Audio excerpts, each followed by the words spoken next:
Olá a todos, vamos começar nossa aula sobre leis de Kepler. Bem, primeiramente vamos ver que as leis de Kepler são leis cinemáticas, ou seja, descrevem os movimentos dos planetas em torno do Sol, mas não determinam suas causas.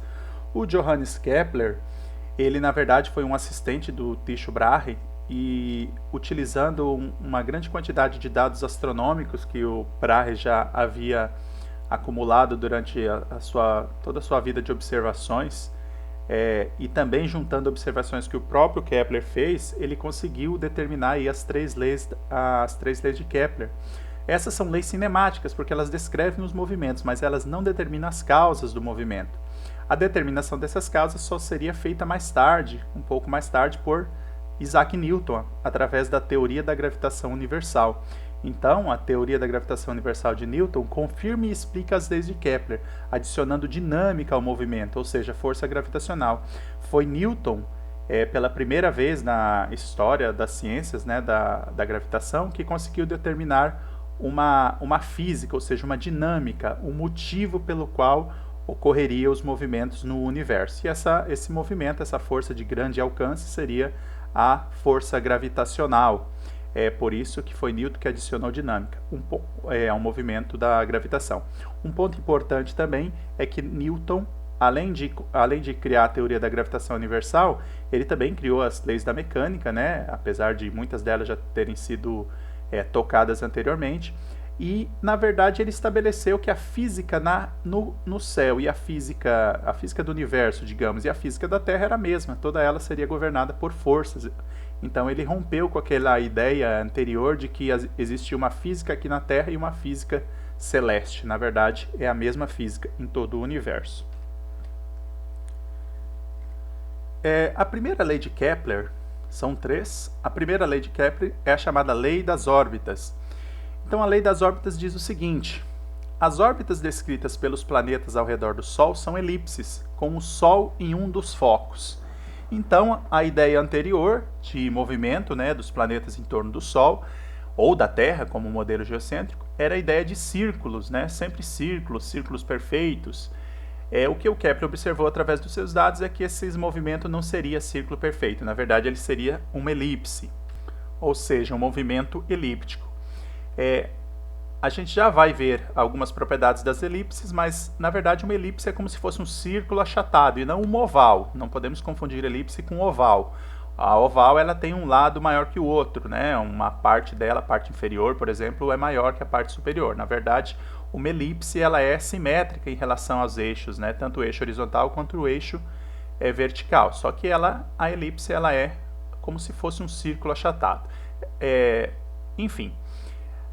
Na verdade, a elipse ela tem dois focos, né, que seria, assim como no círculo nós temos um centro, a elipse é como se ela tivesse dois centros, que seriam chamados focos. E o Sol, então, ocuparia um desses focos imaginários, que seria o foco dessa trajetória descrita pelos planetas. No caso aqui, pela Terra, mas pode ser outros planetas do Sistema Solar. Então, o ponto mais próximo ao Sol nessa trajetória da elipse é chamado periélio e o ponto mais longe do Sol é chamado afélio. Esse segundo foco ele é um foco imaginário, está no vazio.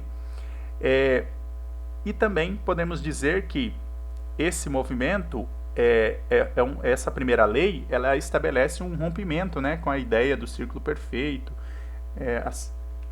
já mudando assim alguns conceitos, né, da física antiga.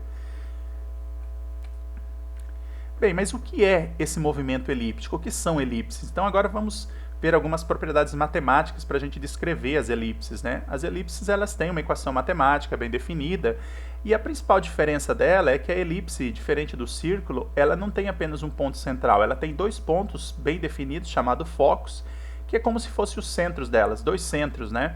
Na verdade, se esses focos, o foco aqui chamado foco 1 e foco 2, apenas nomenclatura, se eles se juntassem aqui no centro, então a elipse se tornaria um círculo.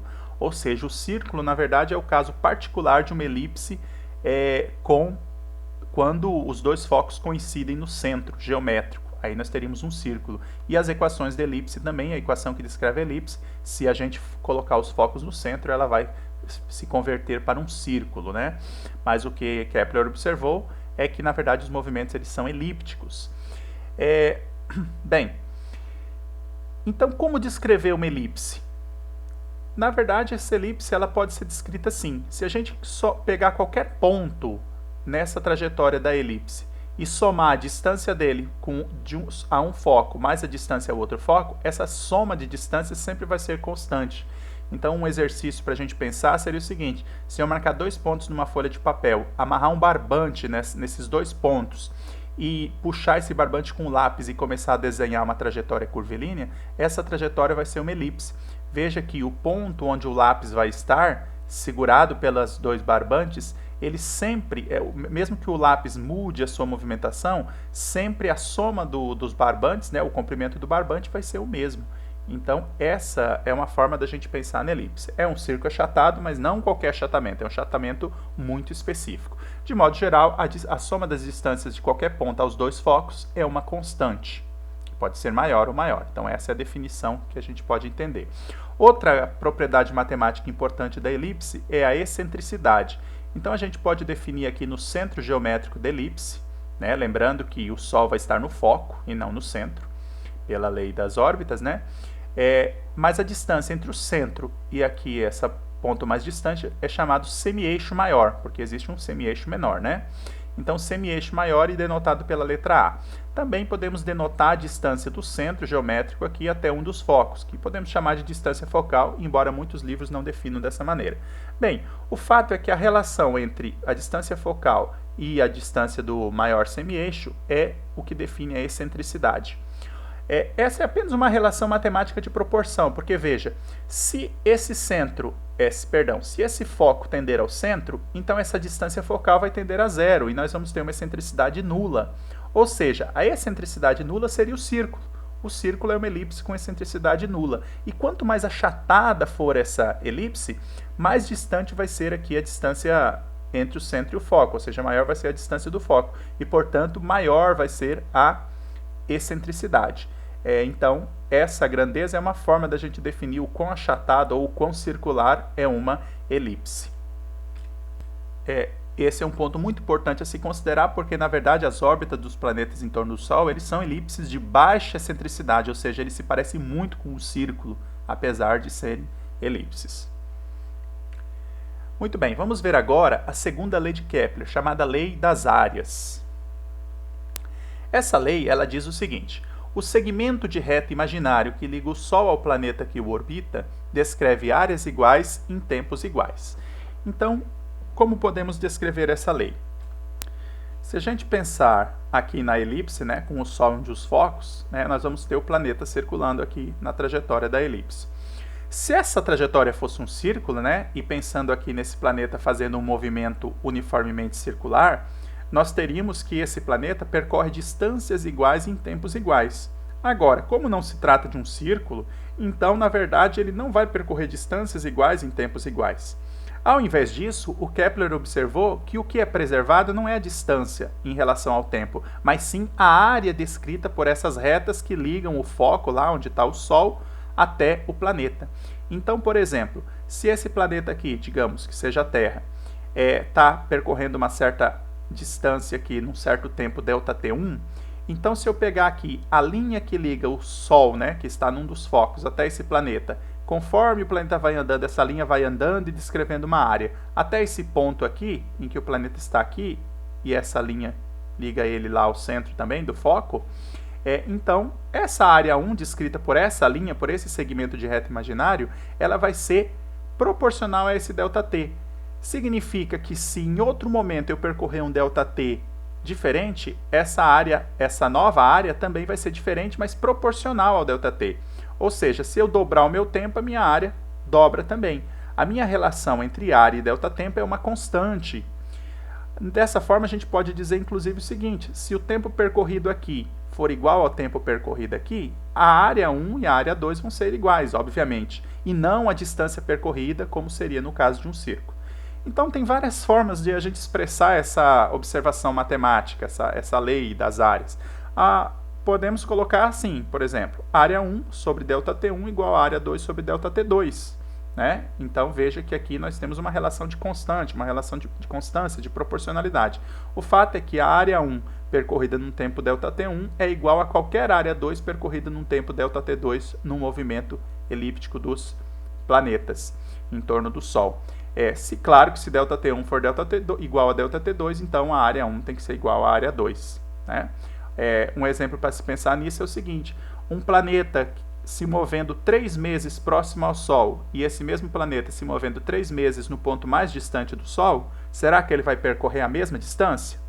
Não, não vai, porque o movimento é elíptico, então as distâncias não vão ser as mesmas. Mas a área que ele vai percorrer, a área descrita por esse segmento de reta que une o planeta ao foco, ao Sol, essa sim vai ser constante, porque os tempos, nesse caso, são 3 meses, seja longe ou seja perto do Sol. Outra forma matemática de descrever essa segunda lei de Kepler é através dessa relação envolvendo derivada. Derivada da área no tempo, né, é uma constante. Então essa aqui é uma expressão envolvendo cálculo diferencial.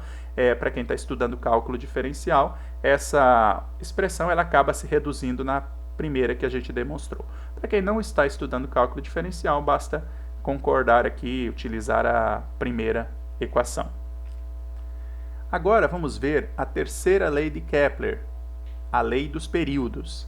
O Kepler observou que o quadrado dos períodos das órbitas dos planetas ao redor do Sol são proporcionais ao cubo do raio médio dessa órbita. Então, assim, primeiro, o que é período? Período é o tempo que o planeta leva para fazer o movimento completo de translação em torno do Sol. E o que é raio médio? Raio médio se isso aqui fosse um círculo, a gente teria um raio, um único raio constante. Mas como é uma elipse e os raios variam, né, dependendo de cada ponto, então a gente tem o raio médio. Muitos livros, ao invés de definir o raio médio nessa expressão que nós vamos ver, elas definem o maior semi-eixo. R proporcional a A, ou seja, o raio médio seria o maior semi-eixo que nós vimos que representamos pela letra A. Essa expressão é perfeitamente possível porque, como dissemos, a excentricidade das órbitas é muito pequena, né? Elas são quase círculos. Bem, o que de fato Kepler observou é o seguinte: matematicamente, esse período ao quadrado sobre esse raio médio ao cubo, ele é quase sempre igual para qualquer planeta do sistema solar. E ele é igual a que valor? Que constante é essa que ele é igual? Essa constante aqui, ó, 4π ao quadrado sobre gm. Π é um número, né, matemático, 3,14159, é irracional, né?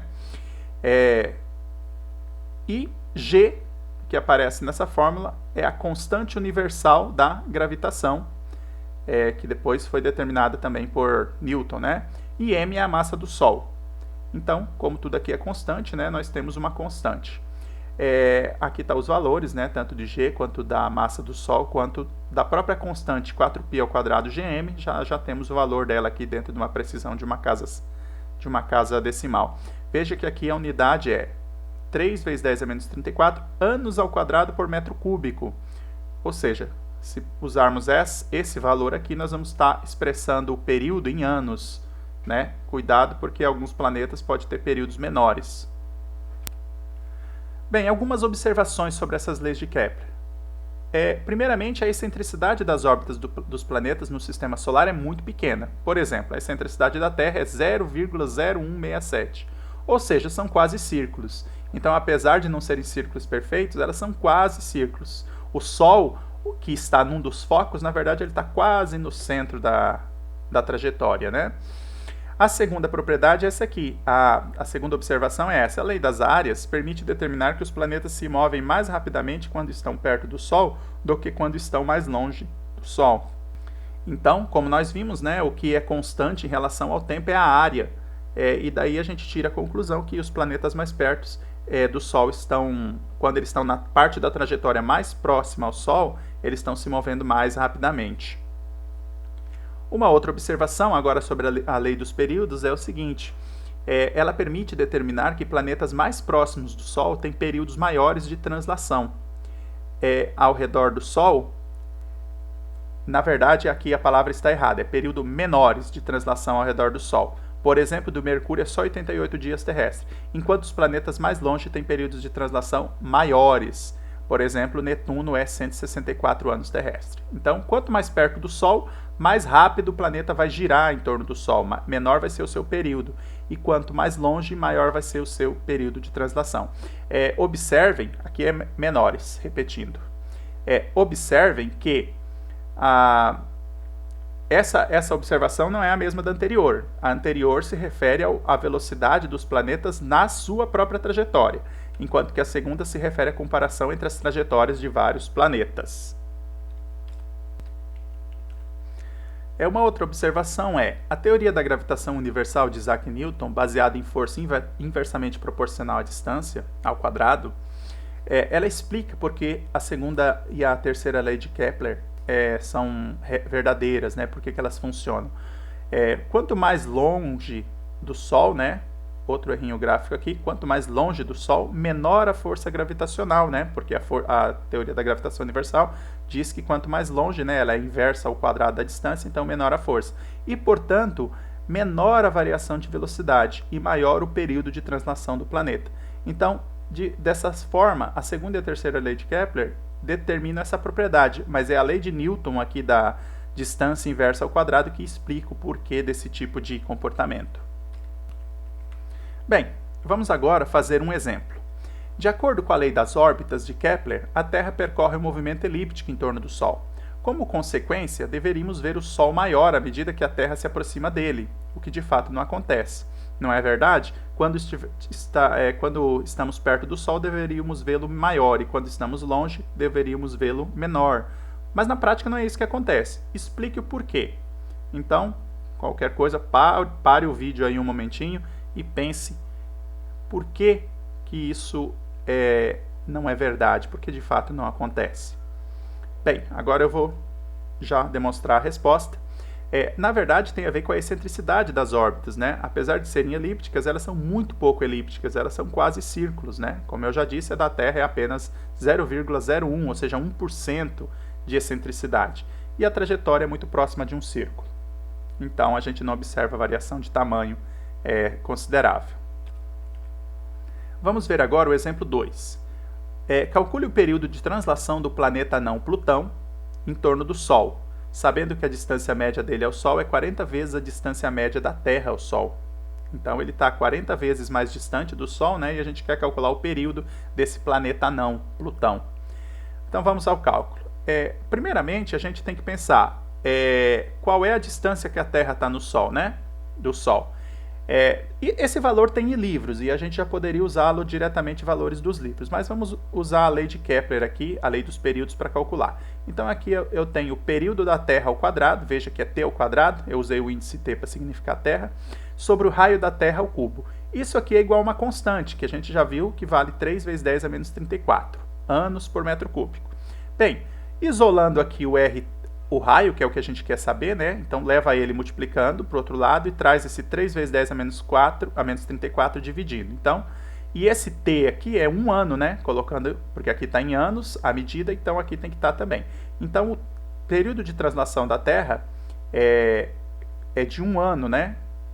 Que é o que a gente quer saber também do Plutão, né? O período de translação é 1 ano. Então, eu coloco 1 aqui, fica 1 ao quadrado, esse 3 vezes 10 a menos 34 vem para baixo dividindo, e o raio da Terra ao cubo fica, a distância, né, o raio médio da Terra no Sol, né, fica aqui, r ao cubo.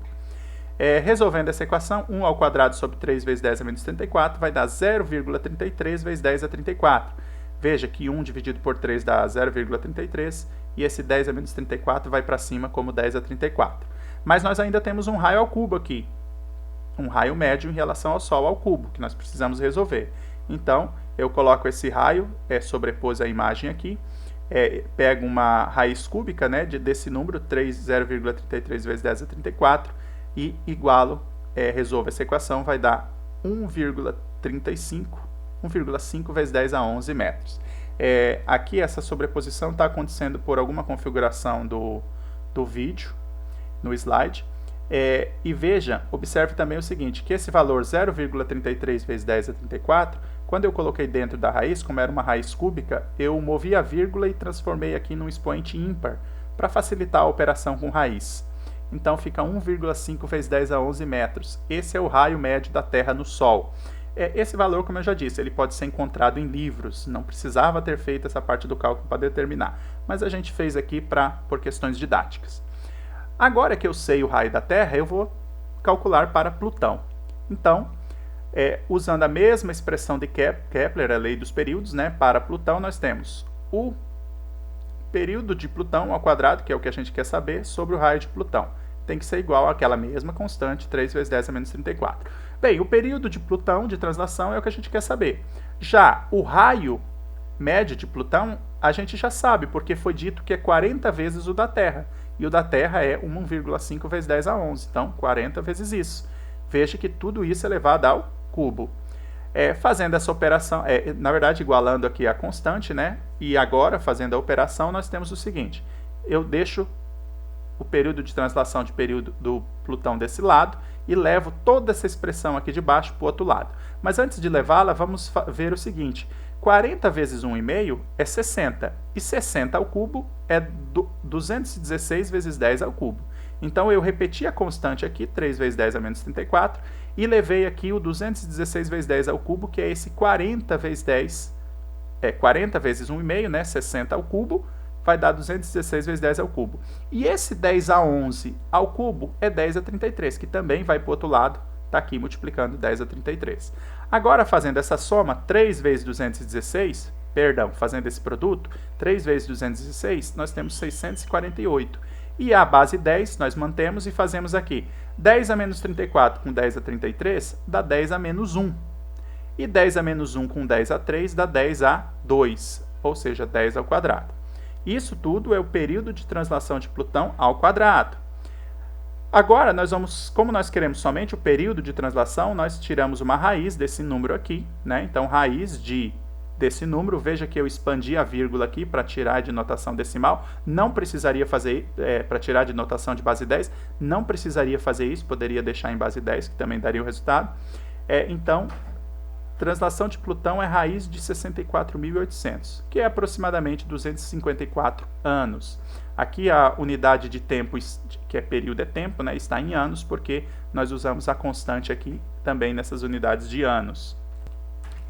Outra forma de fazer essa mesma conta, na verdade é uma forma bem parecida, só que evitando substituir valores, seria assim, só para mostrar uma simplificação.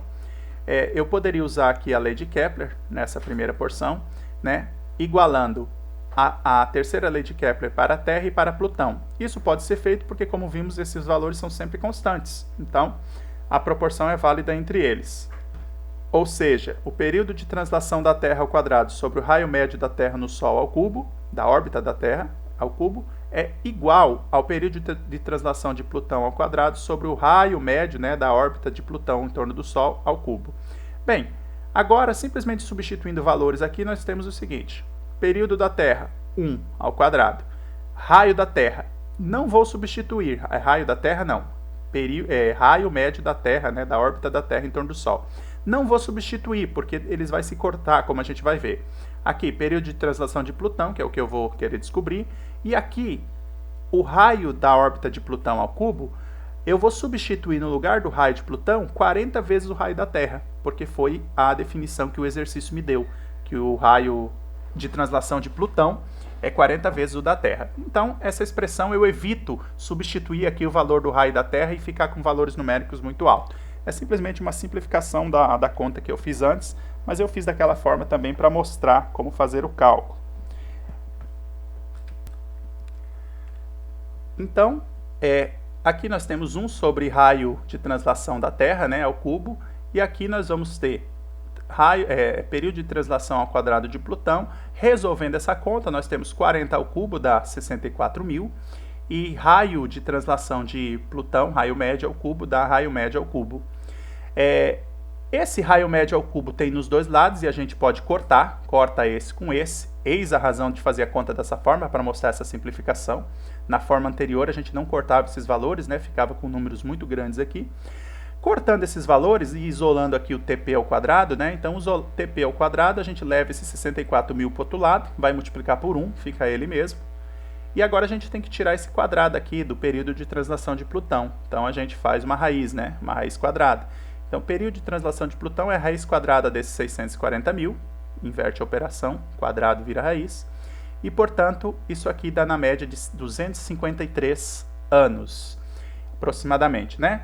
Vocês devem ter observado que no caso anterior deu 254 anos. Por que que ocorre essa diferença? Simples, por arredondamento apenas, né? Nós usamos aí muitos números grandes, números que a gente simplificou o processo, então apenas uma questão de arredondamento.